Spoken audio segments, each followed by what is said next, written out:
Yes, alright. Nkwanirizaako nnyo inajjo sinzo bango otuwuliriza webale kwekuumira ku mayunga naga Yugi Update TV era ng'okola kyamaanyi nnyo okubanga otuninze Yugi Update TV. Kaakati nno gavumenti ya Mwami Yoweri Kaguta Museveni evuddeyo neewe ensonga waaki yagenze maaso n'okutwala ambasada wa Germany okubanga emulankinganga abayeekera omu ku bayeekera abava mu kagurupu aka National Unity Platform. Era ng'agenda mu maaso n'okubanga akafujjirira. Gavumenti kino yakimulankinzeeko dda tetumanyi lwaki. Wabula UPDF ng'eyita mu mwogezi waabwe gwetumanyi obulunzi Charles Magezi avuddeyo n'ayogera era n'ayatula lwaki bamulinkinga okubanga bamutwala ng'omuyeekera. Ambasada wa Germany Matthias Skura. Oli ku Yugi Update TV kutegeeza gwagala otweyungako kirya wansi waliwo ekigambo subscribe kikoneko ojja kubanga osobola bulungi nnyo otweyungako gwe mukwano gwange ali eyampuliriza. Abali emitala w'amayanja mbalamusizaako nnyo nammwe mbatumiddeko mwebale nnyo kwekuumira ku Yugi Update TV. Nammwe abajja mu comment section mbaanirizaako nnyo mbebaza omulimu gwe mukola ogw'amaanyi okubanga mujja ne muteekayo ebirowoozo byammwe ne muteekayo opinion yammwe negenda maaso n'okubanga etangaaza eggwanga ku kiki ekituufu ekisaanidde okubanga kikolebwa gwe ali eyampuliriza. Kaakati gavumenti ya Uganda ng'eyita mu UPDF Charles Magezi spokesman avuddeyo n'agamba nti nno bannange temutukwata bubi. Tuyina ensonga lwaki Matthias Skura ambasada wa Germany twamulinkinze nga omu ku batujju omu ku bafujjirira obugurupu bw'abayeekera mu ggwanga naddala nga ka National Unity Platform. Kitegeeza ki? Kitegeeza UPDF yamaze dda okulangirira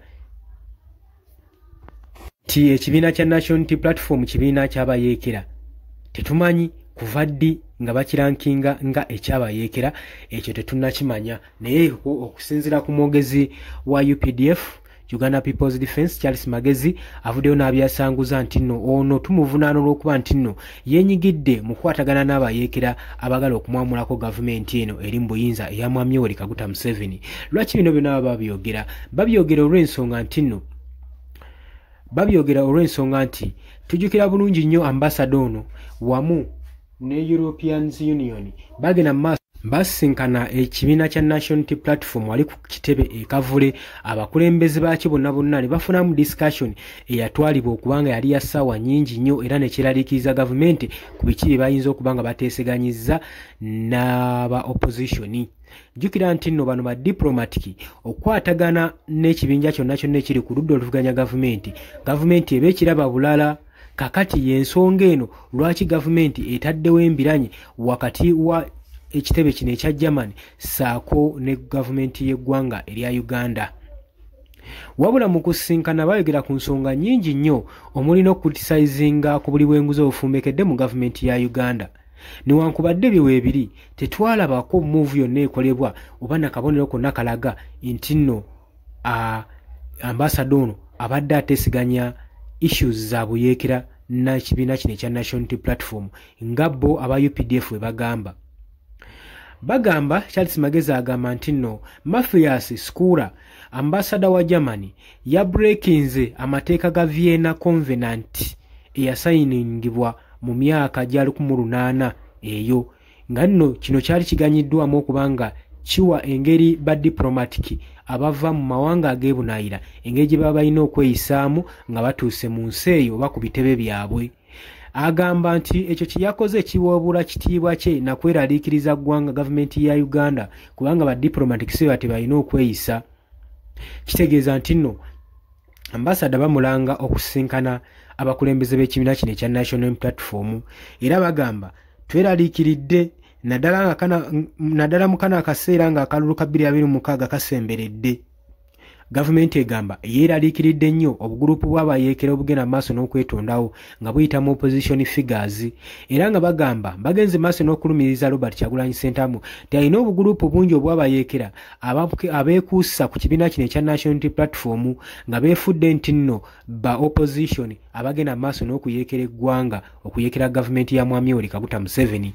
Charles Magezi yagamba kaakati bagamba nti nno ebyo ebikolwa bitera okubeerawo naddala mu kaseera nga kano nga katuuse aka 2026 nga baagala okuwamba gavumenti eri mu buyinza.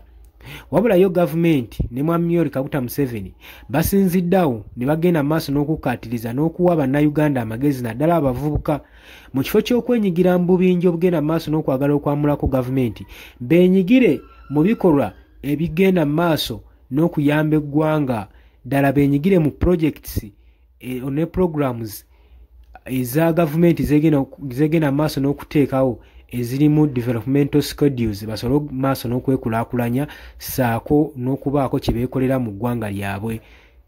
Gavumenti kyekirowoozo kyewadde abavubuka ab'ensangi zino y'engeri gy'eyinza obbakuumamu nga tebeenyigidde mu politics na mu buyinza. Wabula newankubadde bagenda mu maaso bino byonna byogera, bannayuganda kino bakirabanga okumalako bannansi emirembe nusaako n'okubasirisa amaloboozi gaabwe obutakulitsayizinga ku gavumenti, oba bagenda mu maaso n'okuba nga bakugira ba diplomatic obuteenyigira mu criticism eziva mu opposition. Wabula gavumenti egamba ensangi zino kirabiddwako nga kwegamba kyekintu ekikuze ennyo bannayuganda nga bettanidde omuze guno nga basinziira ba diplomatic bano okubeera nga bagenda maaso n'okufujjirira omusimbi eri abavubuka n'okugenda maaso n'okujjako gavumenti y'eggwanga Uganda. Era beeraliikiridde bagamba nti nno ba diplomatic bano bagenda maaso n'okugaba funds eri obubinja bw'abavubuka busobole okuba nga buyeekera gavumenti eyo eba eri ku buyinza. Era bagamba naye zino ensonga tugenda kuba nga tuzikwata kisajja kikulu tusobole okuba nga eno embeera tugikomekkereza.